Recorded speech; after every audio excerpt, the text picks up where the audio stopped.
Muy buenos días. Bienvenidos a estas charlas de liderazgo y calidad de vida con un estilo de cátedra universitaria y muy personal de su servidor Adriano. Espero que los disfruten, lo comenten y que tengan sobre todo mucho éxito. Nuevamente bienvenidos a esta charla que he denominado El Maestro como Líder. En su primera parte tocaré su malestar o el por qué un docente puede estar mal en su función laboral. La idea surge de un trabajo que hice algunos años donde tocaba brevemente el estrés que puede sufrir un docente de primaria, secundaria, que creo que son los más estresados hoy en día, bachillerato o profesional, que es la experiencia que yo tuve. Entonces, iniciemos definiendo de una manera no enciclopédica lo que es el estrés. El estrés es una tensión, es una presión sobre nuestro sistema nervioso que se convierte o se manifiesta de manera orgánica, lo que le llaman psicosomático. Y la suma de muchos estímulos nos puede provocar un efecto tipo bola de nieve que nos causa malestar y una serie de síntomas que nos afectan y por supuesto no nada más disminuyen nuestro rendimiento académico, sino que afectan nuestra salud mental y corporal. Pensemos un poco en el contexto del docente. El docente está en una escuela que le genera una cierta presión cuando hay un cambio de modelo educativo o le dicen que se van a utilizar otros planes. Ya sucedió hace algunos años.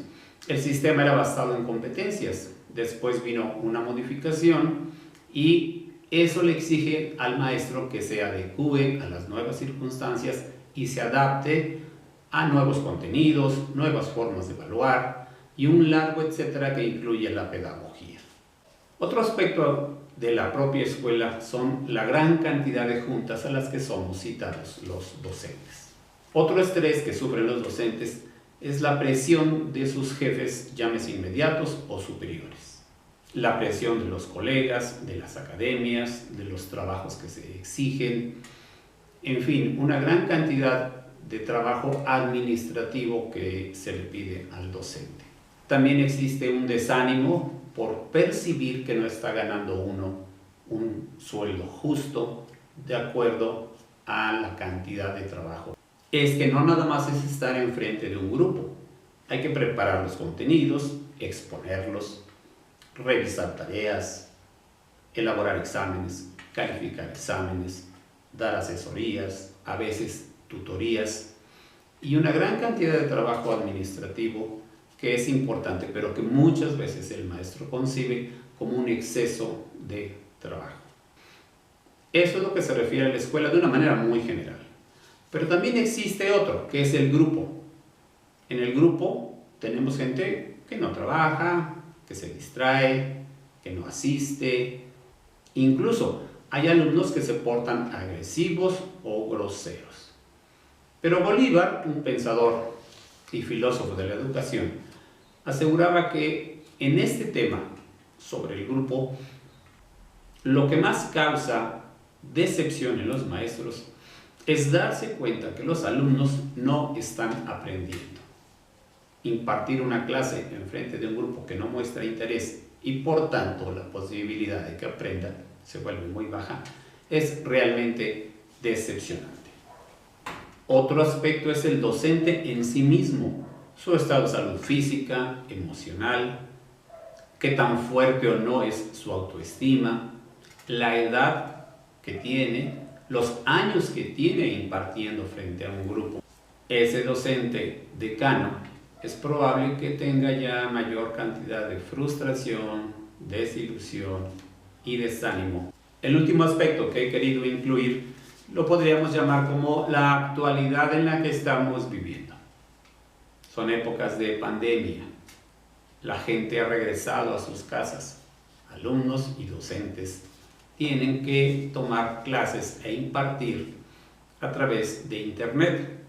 Y eso se oye muy interesante. pareciera que es la solución a la educación. Yo insisto en que eso genera una fuerte cantidad de estrés. Como ven, me han pasado el pizarrón para explicar por qué afirmo que dar un curso en línea no es una tarea sencilla. En primer, el docente debe tener un buen equipo y una buena conexión. Sabe usar las redes sociales o la plataforma educativa si es que la escuela tiene acceso. Hay plataformas libres, cada vez más complejas, llegando incluso a las de paga que son bastante elaboradas. Para ello incluso se requiere tomar varios cursos para conocer el manejo de una de esas redes. El docente debe preparar sus contenidos y subirlos a la red. Debe subir tareas, revisarlas, calificarlas y por supuesto darle retroalimentación a los alumnos. Crear equipos de trabajo, chats de conversación y supervisarlos. Debe observar cómo estar interactuando entre ellos y quién participa más, quién participa menos, etc.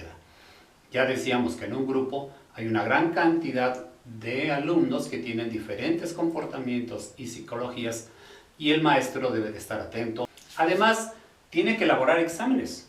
Si la plataforma los califica, es una gran ventaja, pero nunca faltará quien quiera una revisión. También debe de leer muchos trabajos, retroalimentarlos, revisar el plagio que se puede estar cometiendo y, por supuesto, calificar. Algo que a mí me llamó mucho la atención en mis épocas de docente es que en un curso en línea debemos estar disponibles prácticamente todo el tiempo de nuestra vigilia. Son muchas horas y si tenemos 1, 2 o 3 grupos, francamente el día nos la pasamos pegados a las computadoras. Estar atento a tantas dudas se vuelve muy estresante para el docente.